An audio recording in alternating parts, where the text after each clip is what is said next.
I will take a look at this game.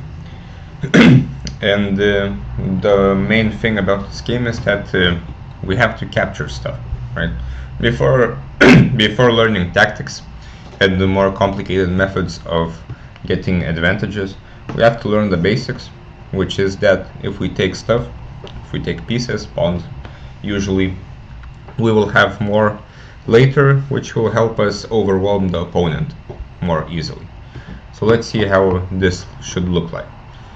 So in this game, between a bot and an 800, white started with e4, black played d6, already not very good. Black should in principle take the center, maybe with e5 or c5 or c6 d5. We have to control some central squares in general.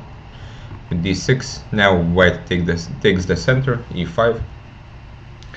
Now black is inviting a pretty bad endgame like this, where everything is symmetrical, but black's king has moved, so he will not be able to castle. Instead, black should probably develop some pieces.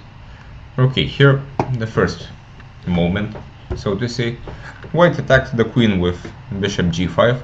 We can ask ourselves how should black react, and most of you should probably say queen takes g5, which is just a free piece, and black on move 3 has a completely winning position. And this is important to understand. We have to take these pieces. It's not optional. We won't get many chances against better players. But here black played f6, which is bad for a lot of reasons. Firstly, let's say we imagine the bishop is defended. We should at least try to develop some pieces to castle quickly. But of course, taking the bishop should be our priority.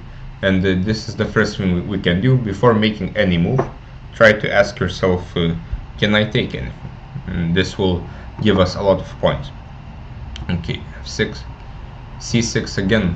Black should develop his pieces in general, though here these pawns really restrict his bishop. It might want to go here. Okay, bishop g5 again and again. And this is of course not a very good move. Can we take anything? Well, yes, the bishop is hanging. Bishop e6, bishop e3, c5, d5, bishop f7. So the position closed down a little bit. Some pieces get traded. g3 and knight e7. Now black is developing. a4, f5, which is in general a good idea. Maybe black can develop his pieces like this.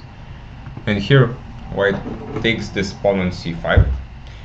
And black doesn't really react. And this is already becoming a trend. Perhaps black doesn't know how pawns capture, and they do capture diagonally, right? Because here before there was a chance with this, which black missed, and now again the bishop can basically do whatever he wants. Apparently he can take the c5 pawn, and black doesn't recapture. So again, we have to learn how to recapture pieces. Always ask yourself, can I take anything? Okay, a6. And then black decides to attack the bishop instead of taking it, and he does. White in the meantime is doing something nonsensical, and this is of course kind of what low-level engines do. The moves don't really make much sense.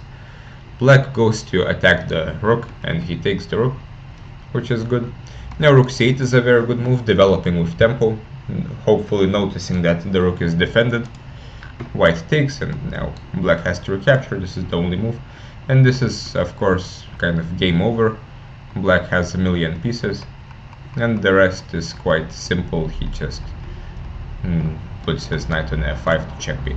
But of course in more serious games we won't get as many chances to take our opponent's pieces, so we have to learn to take the chances when they arise.